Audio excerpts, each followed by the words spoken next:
बिस्मिल्लाहिर्रहमानिर्रहीम। अस्सलामुअलैकुम वरहमतुल्लाहि वबरकातुहू। नाजरीन, आज का हमारा मौजू बादशाह के वज़ीर के बारे में है। वज़ीर रास्ता भूलकर एक औरत के पास कैसे जाता है? वो औरत उसे पानी के बजाय दूध क्यों देती है? ऊपर से उसका मर्द आ जाता है, फिर क्या होता है? नाजरीन, हारून रशीद का वज़ीर अपने साथियों के साथ शिकार के लिए निकला।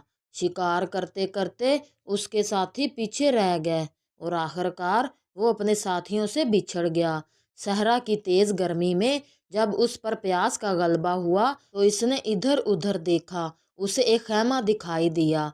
उसने अपने आप से कहा, चलो इस खैमे में जाकर आराम करता हूँ, बाद में साथियों को ढूंढ लूँगा। वो आधे जहां का वजीर था।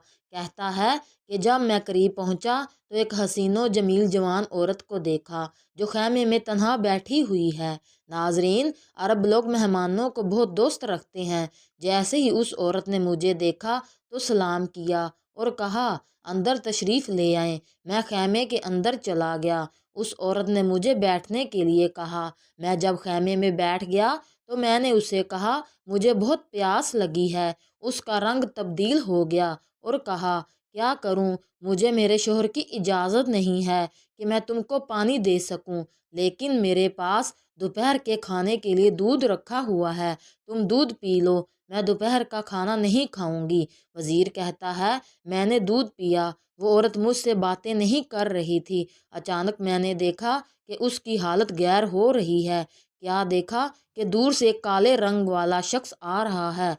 औरत ने कहा, मेरा शोहर आ रहा है। मैं देख रहा था कि औरत ने जो मुझे पानी नहीं दिया उसकी वजह ये थी कि उसका शोहर पानी अपने साथ ले गया था। उस औरत ने उस बद इखलाक काले मर्द को ऊंट से उतारा और उसके हाथ पैर धुलवाए और इज्जतो इतराम के साथ खैमे में लाई। उस बद इखलाक मर्द ने मेरी कुछ परवाह ना की और औरत से तेज लहजे में गुफ्तगू करने लगा। नाजरीन, वज़ीर कहता है, मुझे इस मर्द से नफ़रत हुई और मैं अपनी जगह से उठा और इस बात की परवाह ना की कि बाहर गर्मी है। मैं खैमे से बाहर निकल गया, फिर भी उस मर्द ने मेरी परवाह ना की, लेकिन उस औरत ने मेरा साथ दिया। मैंने उससे कहा, ऐ औरत, अफसोस है कि तू इस जवानी के होते हुए इस मर्द से किस वजह से दिल लगाए हुए है।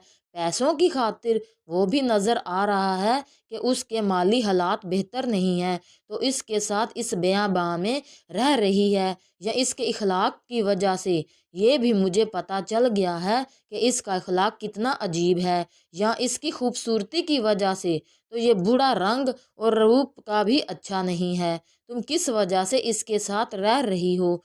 कहता है, मैंने एक मर्तबा देखा कि औरत का रंग तब्दील हुआ और बोली, ए वज़ीर, तुझ पर अफसोस है। मैं नहीं समझती थी कि तू हारून रशीद का वज़ीर होते हुए इस तरह की बातें करेगा और मेरे दिल से मेरे शोहर की मोहब्बत को कम करेगा। ए वज़ीर, तू जानता है कि मैं क्यों इस तरह कर रही हूँ? इसकी वजह ये है कि मैंने नबी करीम सल्लल्लाहु अलैहि वसल्लम का फरमान सुना है कि आप सल्लल्लाहु अलैहि वसल्लम ने फरमाया, ईमान के दो हिस्से हैं, आधा सब्र और आधा शुक्र। मैं खुदा का इस बात पर शुक्र करती हूँ कि उसने मुझे हुस्न दिया और जवानी दी और अच्छा इखलाक दिया, और इसका शुक्र है कि उसने मुझे तौफीक दी कि अपने ईमान को कामिल करने के लिए इस मर्द की बद इखलाकी पर सब्र करूं।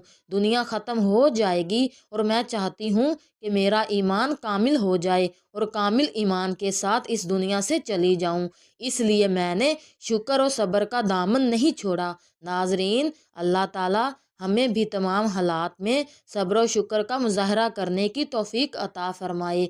आमीन। नाजरीन, हमारा ये पैगाम आपको अच्छा लगा हो तो हमारे चैनल को सब्सक्राइब करें और लाइक करें। जज़ाक अल्लाह।